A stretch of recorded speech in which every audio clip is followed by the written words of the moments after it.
Assalamualaikum warahmatullahi wabarakatuh. Saudaraku yang beriman dan dirahmati Allah. Hari akhir atau kiamat selalu menjadi topik pembicaraan yang sangat mengerikan. Alasannya selain karena diliputi dengan kejadian-kejadian yang dahsyat, juga ada banyak tanda-tanda kiamat yang akan terjadi. Dan sudah cukup membahayakan kehidupan manusia.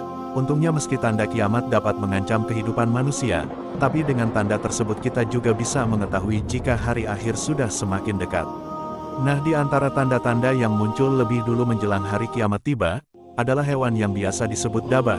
Dalam ajaran Islam, makhluk ini lebih dikenal dengan sebutan Dabbatul Ard, yang secara istilah diartikan sebagai hewan buas dari dalam bumi. Tetap tonton terus video ini agar tidak sesat. Hal itu disandarkan pada salah satu ayat Al-Quran, di mana Allah Subhanahu wa Ta'ala berfirman, "Dan apabila perkataan telah jatuh atas mereka, kami keluarkan dabah sejenis binatang melata dari bumi, yang akan berkata bahwa sesungguhnya manusia dahulu tidak yakin kepada ayat-ayat kami." Al-Quran Surah An-Naml ayat 82. Sekalipun pada ayat barusan dabah diartikan sebagai binatang melata, tapi jenis dabah yang muncul sebelum hari kiamat tak bisa disamakan dengan ular, kadal, buaya, atau hewan melata lainnya. Sebab menurut para ulama dan ahli tafsir, penampakan dabah yang datang menjelang kiamat jauh di luar nalar. Ibnu Subair contohnya, beliau mengatakan bahwa dabah memiliki ciri-ciri fisik yang tak masuk akal, mulai dari kepalanya yang seperti kepala kerbau, matanya seperti mata babi, telinganya seperti telinga gajah, tanduknya seperti tanduk rusa jantan, lehernya seperti leher burung unta, dadanya seperti dada singa, warna kulitnya seperti warna kulit harimau, pinggulnya seperti panggul kucing, ekornya seperti ekor biri-biri jantan, dan kakinya seperti kaki unta. Selain itu, ukuran dabah menurut Ibnu Zubair sangat besar. Takbahnya makhluk raksasa akhirnya terbentang dari timur hingga barat, dan dengan tubuh yang besar itu dabah masih mampu bergerak seperti kuda yang berlari setelah 3 hari lebih. Mengejutkannya lagi, di sebuah hadis Rasulullah Shallallahu Alaihi Wasallam pernah bersabda, binatang dabah akan keluar dengan membawa tongkat Musa alaihissalam, dan cincin Sulaiman alaihissalam. Lalu dia akan memberikan cap sebagai tanda pengenal orang-orang kafir. Salah seorang perawi hadis berkata, bagi orang-orang kafir terdapat cap cincin Nabi Sulaiman di hidung mereka, dan bagi orang-orang mukmin akan dibuat bercahaya dengan tongkat Nabi Musa. Pada saat itu tatkala orang-orang berkumpul untuk menyantap makanan bersama-sama, mereka akan saling menyeru, yang satu akan menyeru wahai mukmin, sementara yang lain menyeru wahai kafir. Hadis riwayat At-Tirmidzi. Terlepas dari adanya tanda mukmin dan kafir yang diberikan oleh dabah, yang pasti makhluk itu muncul sebagai tanda dekatnya hari kiamat. Tugas kita sebagai seorang muslim hanya mengimaninya dan mempersiapkan bekal sebanyak-banyaknya untuk akhirat. Nah, jika dalam sumber ajaran Islam dabah menjadi hewan yang menandai semakin dekatnya hari akhir, ternyata ada juga beberapa hewan yang dipercaya sebagai tanda jika kiamat akan tiba dalam waktu dekat.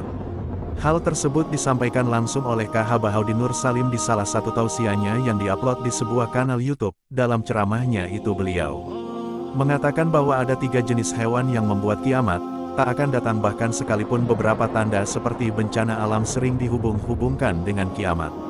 Tapi Allah masih menjaga 3 hewan itu tetap hidup, maka kiamat pun tak akan terjadi. Menurut ulama asal Kabupaten Rembang itu, dalam ilmu fikih 3 hewan yang dimaksud sebagai penghambat datangnya hari kiamat. Yang pertama adalah unta, kemudian sapi, dan terakhir kambing.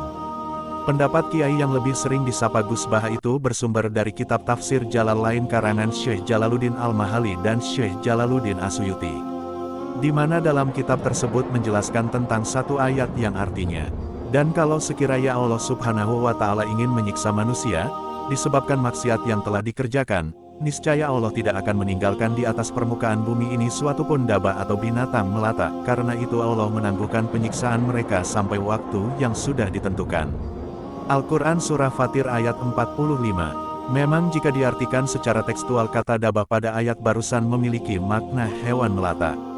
Akan tetapi di kalangan para ulama arti dabah ternyata berbeda-beda. Ada yang memaknai dabah dalam artian semua makhluk hidup yang ada di dunia, tanpa terkecuali. Ada juga yang mengartikannya sebagai hewan yang pada umumnya, dan ada juga yang secara khusus mengartikannya sebagai hewan ternak. Saja Gus Baha sendiri mengambil pendapat yang memaknai dabah sebagai hewan ternak, sebab dalam ilmu fikih hewan ternak hanya mencakup sapi, kambing, dan unta. Tak cukup sampai di situ, dalam ajaran Islam sapi, kambing, dan unta bisa dibilang merupakan hewan yang diberi keistimewaan. Sapi misalnya dalam Al-Quran hewan satu itu disebut sebanyak 18 sekali, 9 kali disebut dengan kata bakarah, dan 9-nya lagi disebut dengan kata ijil, yang berarti anak sapi.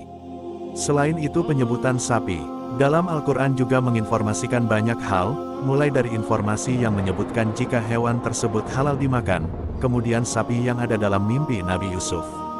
Lalu sapi yang diperintahkan untuk disembelih bagi kaum Nabi Musa, ada juga kasus patung anak sapi yang disembah oleh Bani Israel, dan terakhir informasi tentang daging anak sapi yang disuguhkan Nabi Ibrahim kepada tamunya. Yang lebih istimewa Imam Az-Zakarshi dalam kitabnya Al-Burhan fi Ulumil Quran menjelaskan kata Al-Baqarah yang digunakan untuk nama surah, sudah cukup untuk menjadi isyarat bagi umat Islam jika sapi memiliki hikmah serta pelajaran yang sangat tinggi nilainya. Tak jauh berbeda dengan kambing menurut Imam Al-Qurtubi dalam kitab Al-Jamil li Ahkamil Quran, Allah telah menjadikan berkah pada kambing di mana bulunya bisa dimanfaatkan untuk pakaian, dagingnya untuk makanan, susunya untuk diminum, dan memperbaiki perekonomian dengan menjualnya, sebab kambing bisa beranak sampai 3 kali dalam setahun, sehingga memberi kemapanan dari sisi ekonomi bagi pemiliknya. Hal itu bahkan dikuatkan banyak hadis-hadis Nabi, satu di antaranya sebagaimana Rasulullah Shallallahu Alaihi Wasallam bersabda, peliharalah serta manfaatkanlah kambing, sebab di dalamnya terdapat keberkahan. Hadis riwayat Ahmad, saking berkahnya, sebagian besar ulama berpendapat bahwa salah satu hikmah memelihara kambing, karena dalam pemeliharaannya dibutuhkan kesabaran, serta ketekunan, dan dari dua sifat itulah yang kemudian akan membentuk karakter kebaikan pada seseorang. Begitupun halnya dengan unta, meski bagi kita masyarakat Indonesia lebih sering melihat unta dijadikan hewan tunggangan. Namun sebenarnya jenis hewan berpunuk itu lebih dari apa yang kita lihat, pasalnya dalam Al-Quran sendiri Allah Subhanahu wa Ta'ala berfirman.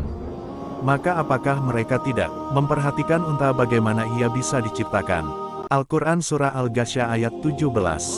Dikutip dari tafsir Al-Madinah Al-Munawwarah dijelaskan ayat barusan adalah peringatan bagi manusia sebab pada unta terdapat manfaat sebagai harta kendaraan, pakaian, dan tempat tinggal, belum lagi Allah menciptakannya dengan penciptaan yang menakjubkan dan sempurna. Allah juga memberinya berbagai kemampuan yang istimewa, sehingga menjadikannya dapat bertahan hidup di gun pasir. Yang lebih istimewa meskipun unta adalah hewan yang susah diatur, namun ia akan tetap tunduk kepada manusia, sekalipun itu adalah anak kecil, selama diperlakukan dengan lemah lembut. Tak heran jika Rasulullah Shallallahu Alaihi Wasallam pernah bersabda, sesungguhnya orang beriman itu seperti unta, yang ditusuk hidungnya, kemanapun unta dituntun ia tetap patuh. Hadis riwayat Al-Hakim. Dengan adanya dalil tentang keistimewaan 3 hewan tadi, wajar jika Gus Baha berpendapat bahwa selama sapi, kambing, dan unta masih ada maka kiamat tidak akan terjadi. Namun penting untuk kalian ingat, 3 hewan tersebut mewakili semua jenis hewan yang bisa dimakan.